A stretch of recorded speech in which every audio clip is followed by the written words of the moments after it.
प्रभु यीशु मसीह के नाम में एक बार फिर से आप सबों को जय मसीह की।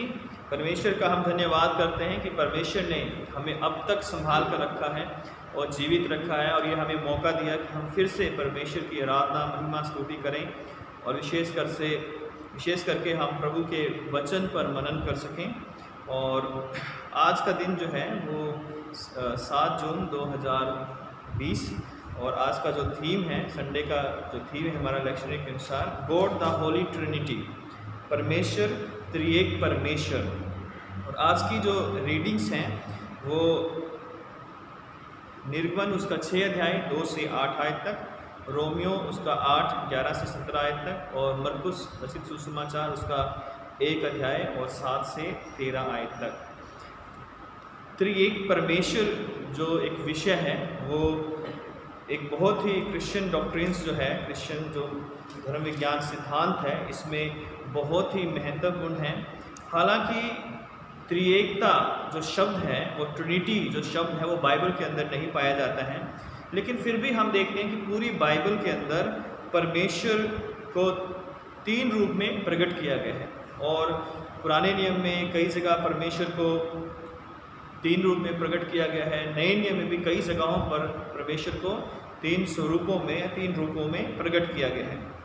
तो इसका मतलब ये नहीं है कि परमेश्वर 3 है ना, बल्कि परमेश्वर एक ही है, और वो 3 रूपों में अपने आप को अलग अलग जगहों पे और कई बार एक साथ जो है लोगों के ऊपर प्रकट करता है। और इसी सिद्धांत को आज हम समझने का प्रयास करेंगे कि किस तरह से जो परमेश्वर है वो 3 रूपों में या अलग अलग 3 व्यक्तित्व के रूप में कार्य करते हुए भी वो एक परमेश्वर है। उनका जो विचार है या उनका मन जो है, उनके जो शिक्षा है वो बिल्कुल एक है। वो एक दूसरे से विपरीत शिक्षाएं नहीं है उनकी, बल्कि पिता, पुत्र और पवित्र आत्मा वो तीनों एक हैं जो है। जब हम पुराने नियम में पढ़ते हैं तो हम पाते हैं कि कहा गया था कि परमेश्वर जो है वो एक ही है, चाहे वो 10 आज्ञाएं हों, चाहे वो व्यवस्था विवरण उसका 6 अध्याय अगर हम पढ़ते हैं तो वहाँ पर भी हम देखते हैं कि परमेश्वर को कहा गया है कि वो तुम्हारा, हे इस्राएल सुन, तुम्हारा परमेश्वर जो है वो केवल एकमात्र परमेश्वर है, एक ही परमेश्वर है। तो इसलिए जो है परमेश्वर एक है। और 10 आज्ञाओं में भी कहा गया था कि तू मुझे छोड़ किसी दूसरे ईश्वर की आराधना ना करना, क्योंकि मैं ही तेरा एकमात्र परमेश्वर हूँ। ये सत्य है कि परमेश्वर एक ही है, इसमें कोई भी दो राय नहीं कि हम एक पवित्र परमेश्वर की आराधना करते हैं। लेकिन उस एक त्रिएक परमेश्वर की या एक पवित्र परमेश्वर की जब हम आराधना करते हैं तो उसको 3 रूपों में हम भिन्न भिन्न देखते हैं। पिता परमेश्वर के रूप में, और पुत्र परमेश्वर के रूप में, और पवित्र आत्मा परमेश्वर के रूप में जो है। अगर हम चारों अंजीलों को पढ़ते हैं तो अलग अलग जगहों पे हम देखते हैं कि किस तरह से प्रभु यीशु मसीह को और पिता को और पवित्र आत्मा को प्रकट किया गया है। अगर हम यूहन्ना 14 पढ़ें तो वहाँ पर फिलिप्पुस ने यीशु मसीह से पूछा कि हे प्रभु, हमें पिता को दिखा दे। तब यीशु मसीह ने फिलिप्पुस से कहा था यूहन्ना 14 में उसके 8-9 आयत में कि हे फिलिप्पुस, मैं इतने दिन से तुम्हारे साथ हूँ और क्या तुम मुझे नहीं जानता?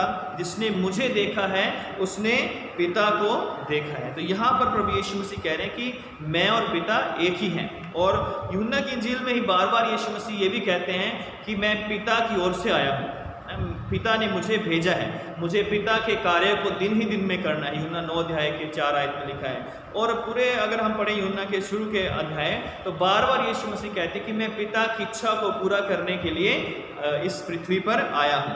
और फिर यूहन्ना 14 से अगर आप आगे पढ़ते हैं 14, 15, 16वें अध्याय में, तो यीशु मसीह कहते हैं कि मैं पिता के पास जाऊँगा और पवित्र आत्मा को जो है भेजूँगा। पिता की ओर से जो आएगा वो सत्य का आत्मा, पवित्र आत्मा आएगा। तो यहाँ पर हम देखते हैं कि यीशु मसीह पिता की बात करते हैं, अपनी बात करते हैं और पवित्र आत्मा की बात करते हैं, और ये तीनों मिलकर एक परमेश्वर की एक परमेश्वर जो तीनों को मिलाकर एक परमेश्वर बनता है, और वही परमेश्वर की हम आराधना करते हैं, है है ना। और ये अलग नहीं है, बल्कि इनके कार्य अलग अलग हैं एक दूसरे से।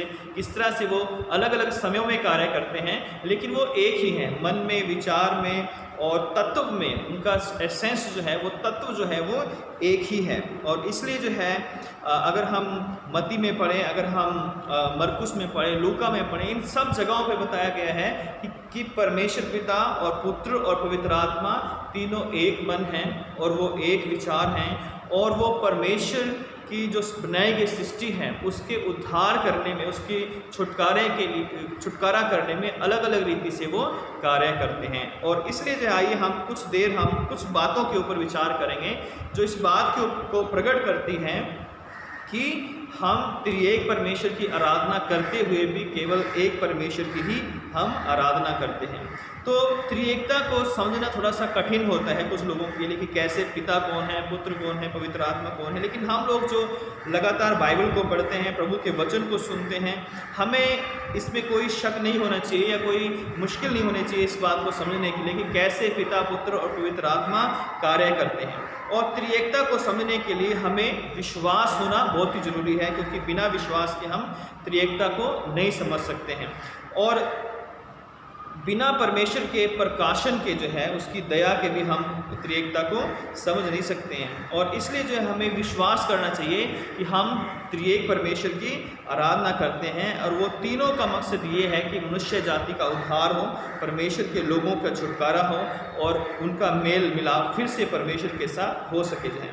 तो त्रिएकता का जो सिद्धांत है उसका आधार क्या है ना, क्या कारण है कि हम ये कहते हैं कि बाइबल में त्रिएकता का सिद्धांत पाया जाता है। तो अगर हम बाइबल में पुराने नियम में देखते हैं, अगर हम बाइबल उत्पत्ति का पहला ही जो अध्याय है उसकी पहली आयत में जहाँ पे लिखा है कि आदि में परमेश्वर ने आकाश और पृथ्वी की रचना की जो है, तो वहाँ पर हम जो है देखते हैं कि किस तरह से त्रिएकता को प्रकट किया गया है।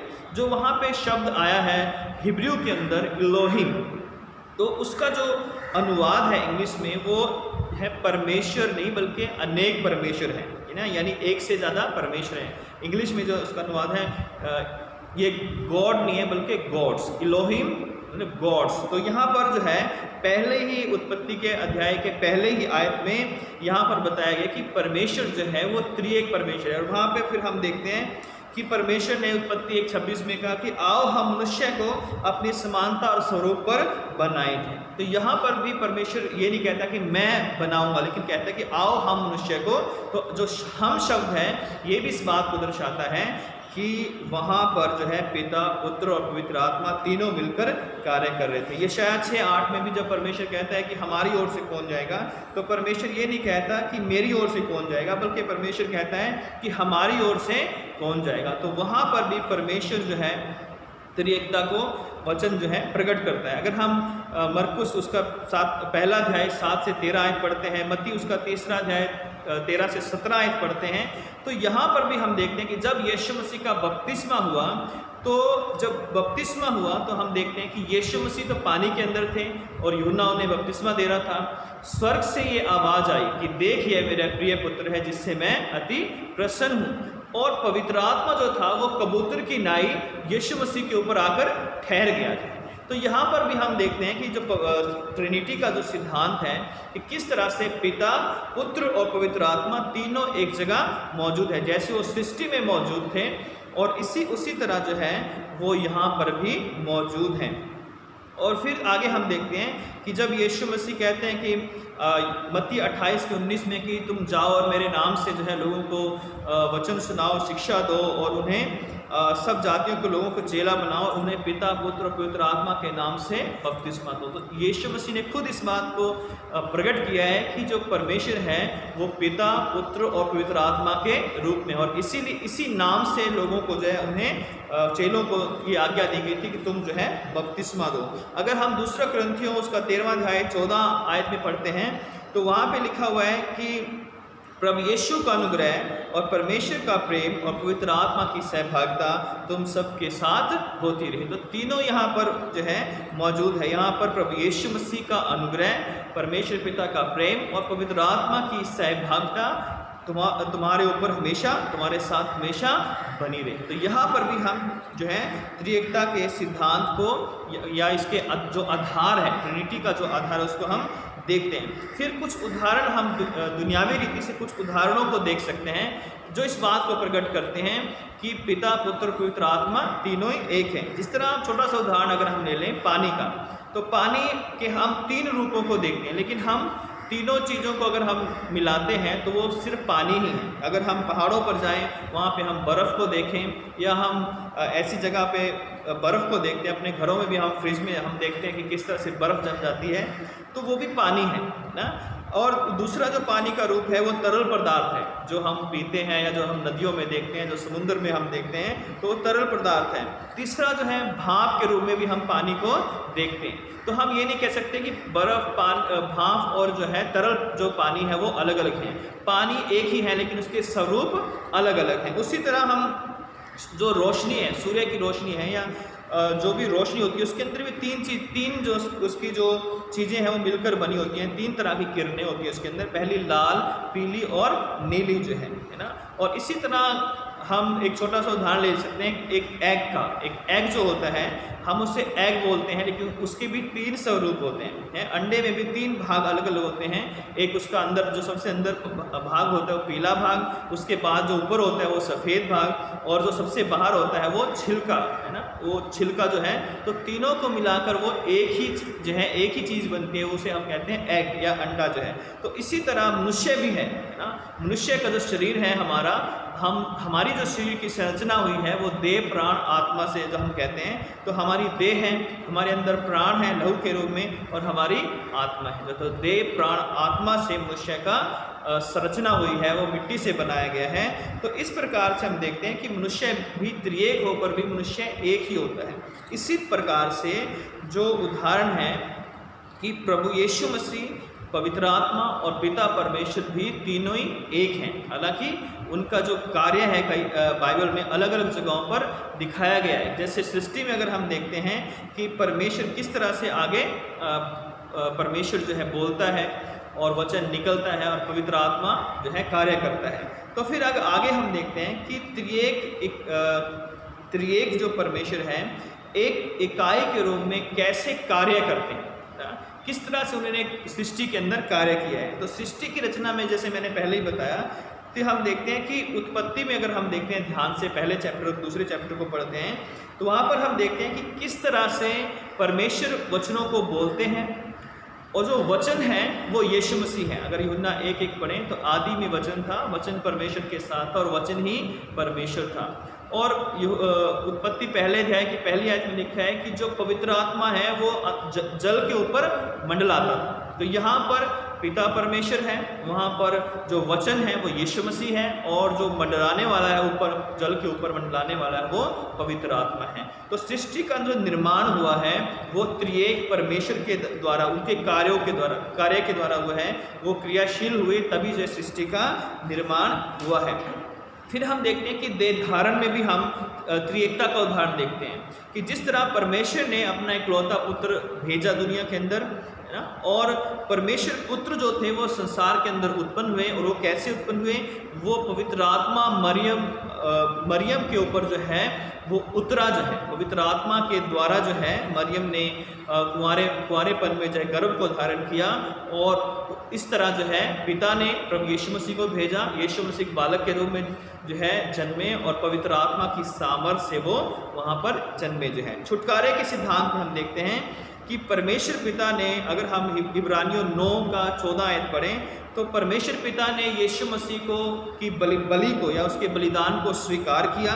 यीशु मसीह ने अपना बलिदान दिया, और परमेश्वर पवित्र आत्मा ने, यीशु ने अपने आप को सनातन आत्मा के द्वारा अर्पित किया। आत्मा की सामर्थ्य के द्वारा यीशु मसीह ने जो है अपने आप को समर्पित किया। अगर हम उद्धार में देखें, पिता ने, अगर हम लूका उसका 15वां अध्याय देखें, वहाँ पे भी हम त्रिएकता का उदाहरण देखते हैं कि पिता ने जो है उराव पुत्र को ग्रहण किया, परमेश्वर पुत्र वह चरवाहा है, यीशु मसीह वो चरवाहा है जो खोई हुई भेड़ों को ढूंढता है। यीशु मसीह ने कहा कि अच्छा चरवाहा मैं हूँ ना। पिता जो है वो ग्रहण करता है उन सब लोगों को जो पाप में पड़कर वापस लौटते हैं। पुत्र जो है चरवाहा है जो खोई हुई भेड़ों को ढूंढता है, और पवित्र आत्मा जो है विश्वासियों को उभारती है। पवित्र आत्मा पश्चाताप के लिए और उन्हें कायल करती है, उनके मन को प्रेरित करती है कि वापस अपने पापों से मुंह मोड़कर पिता से अपना मेल मिलाप कर लें। तो हम यहाँ पर लूका 15वें अध्याय में भी ये उदाहरण देख सकते हैं। प्रार्थना में जब हम प्रार्थना करते हैं तो वहाँ पर भी हम जो है त्रिएक परमेश्वर के सिद्धांत को देखते हैं।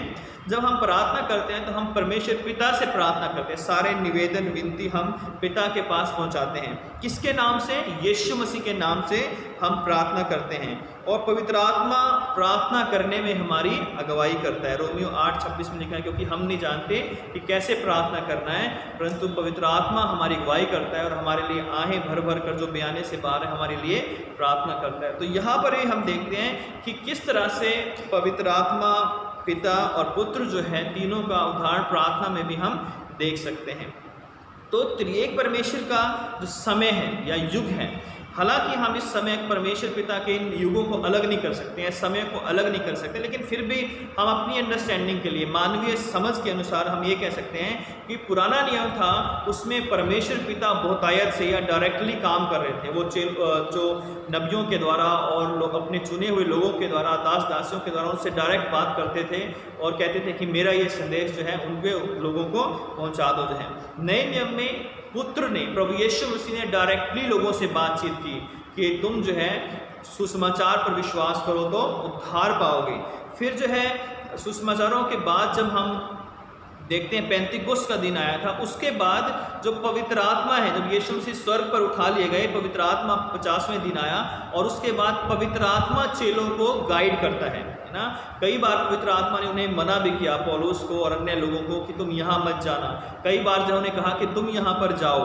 तो इस तरह से हम देखते हैं कि पुराना नियम जो था वो पिता की सामर्थ को प्रकट करता है, सुसमाचार जो हैं वो यीशु मसीह के समय को प्रकट करते हैं, और जो कलीसिया का उत्थान है, कलीसिया की उत्पत्ति, उसके बाद आज तक पिता पुत्र जो है वो पवित्र आत्मा के रूप में हमारे मध्य में कार्य करते आ रहे हैं। जब यीशु मसीह ने कहा कि मैं सदैव तुम्हारे साथ हूँ, तो इसका मतलब है पिता और पुत्र और पवित्र आत्मा तीनों हमारे साथ हैं।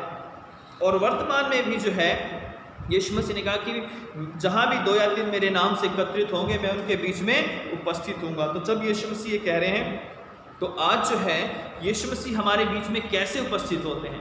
वो पवित्र आत्मा के रूप में हमारे बीच में उपस्थित होते हैं। और कई बार पवित्र आत्मा लोगों को कायल करता है, कई बार यीशु मसीह खुद लोगों को दर्शन में बात करते हैं, उन्हें स्वप्न के द्वारा बात करते हैं, कई बार परमेश्वर की वाणी के द्वारा या वचन के द्वारा लोग जो है परमेश्वर की ओर मुड़ते हैं। तो तीनों ही जो है बातों के द्वारा अलग अलग तरीके से एक ही मकसद है कि मनुष्य जाति का उद्धार हो। इन सब जो त्रिएक परमेश्वर का जो कार्य है वो किसके लिए है?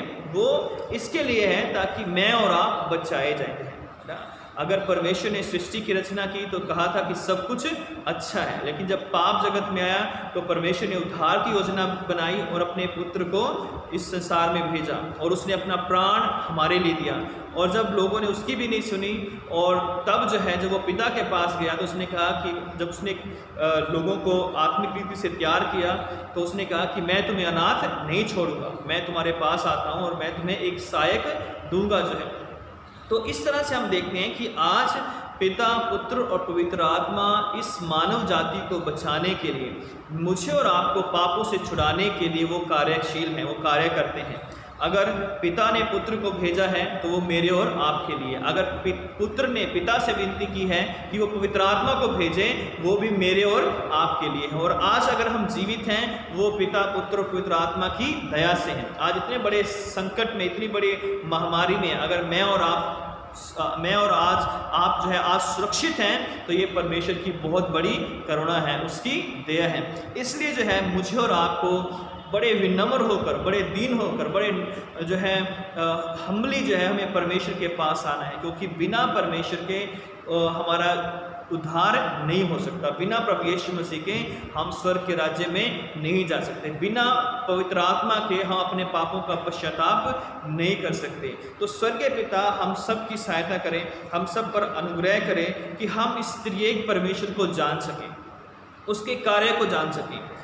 ये कोई बहस करने का विषय नहीं होगा कि पवित्र आत्मा कैसे काम करता है, यीशु मसीह कैसे काम करते हैं या परमेश्वर कैसे काम करते हैं, बल्कि ये एक ऐसा विषय है जिसमें हम बड़े दीन और नम्र होकर अपने आप को परमेश्वर के हाथों में सौंप दें और पिता पुत्र पवित्र आत्मा की आराधना सच्चे मन से करें। क्योंकि वचन कहता है कि परमेश्वर आत्मा है और अवश्य है कि उसकी आराधना करने वाले लोग आत्मा और सच्चाई से उसकी आराधना करें। यूहन्ना 4 के 24-26 में हम ये बात को पढ़ते हैं। तो प्रभु जो है आज आप सबों को आशीषित करें कि आज हम उस त्रिएक परमेश्वर की महिमा करें, उसकी आराधना करें, उसकी स्तुति करें, उसका धन्यवाद करें, क्योंकि उसके बिना कोई भी हमारा सहारा नहीं है, उसके बिना कहीं भी हमारा उद्धार नहीं है। और वर्तमान में जो समय चल रहा है, जो भूकंप है, जो जाति पर जाति चढ़ाई कर रही है, राज्य पर राज्य चढ़ाई करने को है, देश पर देश चढ़ाई करने के लिए तैयार हैं और तरह तरह महामारियाँ आ रही हैं, बड़े बड़े संकट आ रहे हैं, ये समय बता रहा है कि उस त्रिएक परमेश्वर का वापस आना बहुत ही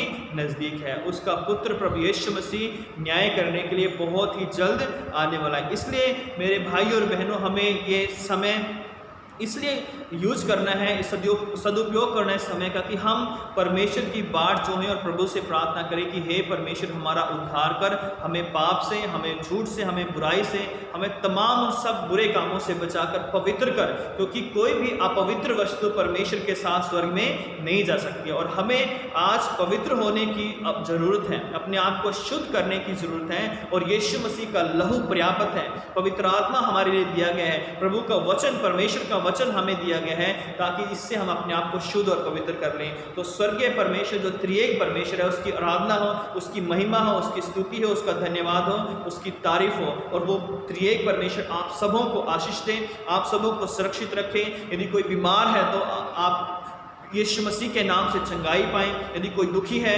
जो कोई निराश है, तो प्रभु यीशु मसीह में वो आशा पाए, क्योंकि यीशु मसीह ही जो है शांति का राजकुमार है और आशा देने वाला परमेश्वर है। प्रभु इन वचनों के द्वारा आप सब सुनने वालों को आशीष दें। और आज फिर से हम प्रार्थना करेंगे उन सब लोगों के लिए जो कोरोना बीमारी से पीड़ित हैं, उन सब लोगों के लिए जो डॉक्टर्स हैं, नर्सिस हैं और अन्य लोग जो मेडिकल स्टाफ जो भी कार्य कर रहे हैं, हेल्थ वर्कर्स जो हैं, उन सब के लिए प्रार्थना करेंगे।